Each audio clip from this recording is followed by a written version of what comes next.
नवमोऽध्यायः। ध्यानम्।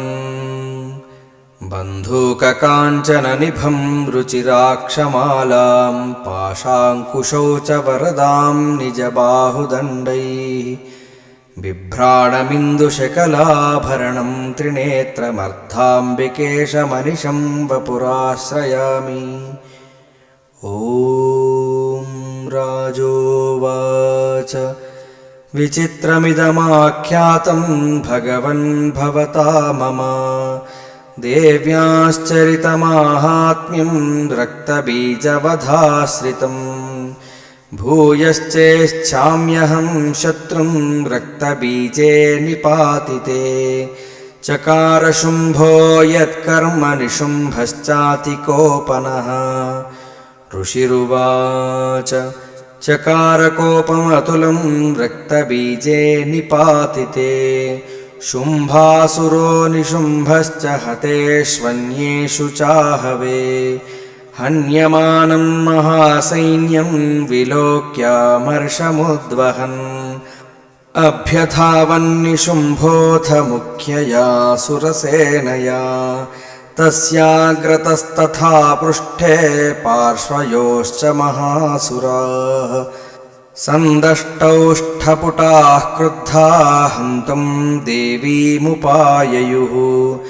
आजगाम महावीर्यः शुम्भोऽपि स्वबलैर्वृतः निहन्तुं चण्डिकां कोपात् कृत्वा युद्धं तु मातृभिः ततो युद्धमतीवासीत् देव्या शुम्भनिशुम्भयोः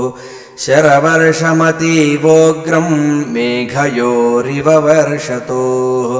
चिच्छेदास्ताञ्छरास्ताभ्यां चण्डिका स्वशरोत्करैः ताडयामास चाङ्गेषु शस्त्रौघैरसुरेश्वरौ निशुम्भो निशितं खड्गं चर्मचादाय सुप्रभम् अताडयन्मूर्ध्नि सिंहं देव्या वाहनमुत्तमम् ताडिते वाहने देवी क्षुरप्रेणासिमुत्तमम् निशुम्भस्याशुचिच्छेदचर्मचाप्यष्टचन्द्रकम् छिन्ने चर्मणि खड्गे च शक्तिं चिक्षेपसोऽसुरः तामप्यस्यद्विधा चक्रे चक्रेणाभिमुखा गताम्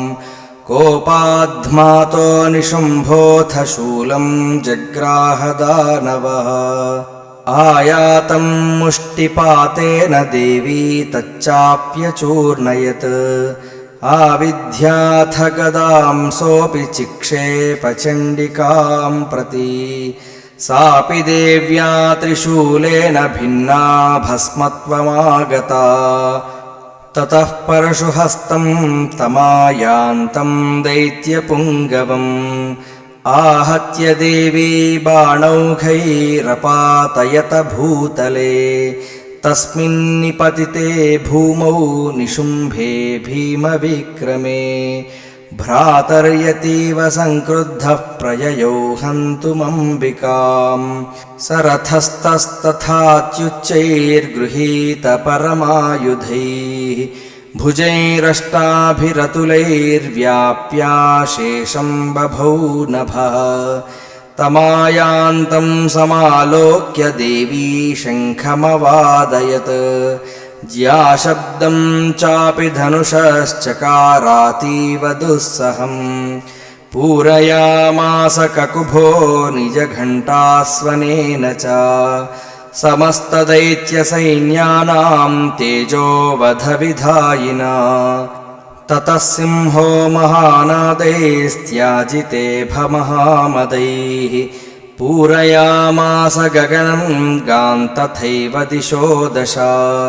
ततः काली समुत्पत्य गगनं क्ष्मामताडयत्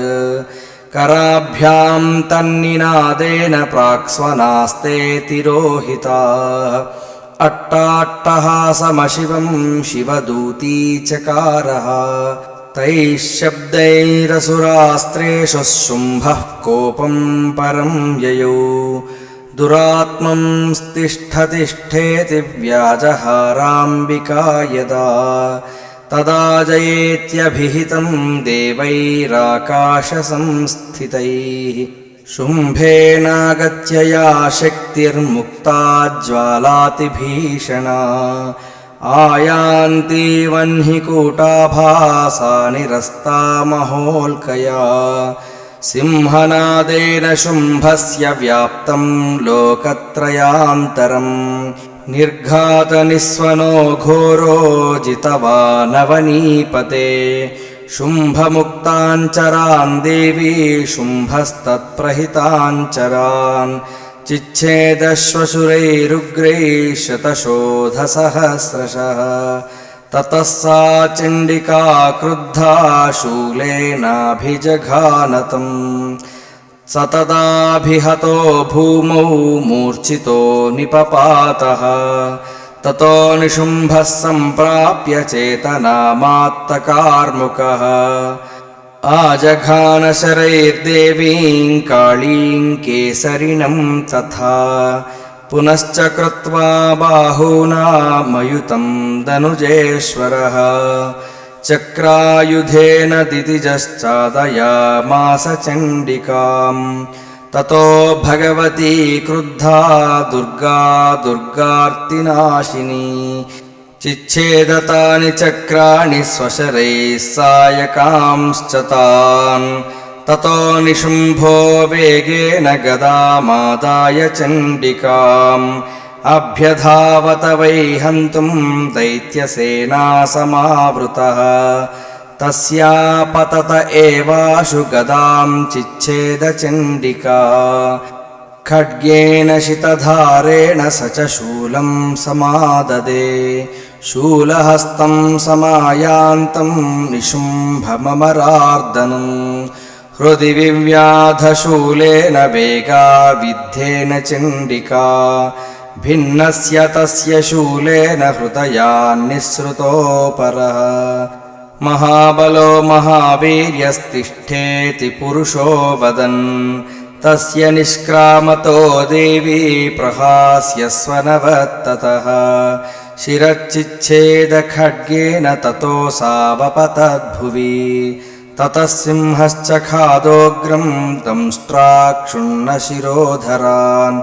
असुरांस्तांस्तथा काली शिवदूती तथा परान्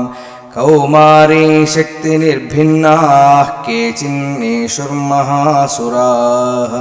ब्रह्माणी मन्त्रपूतेन तोये नान्ये निराकृताः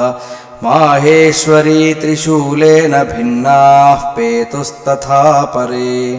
वाराही तुण्डघातेन केचिच्चूर्णीकृता भुवि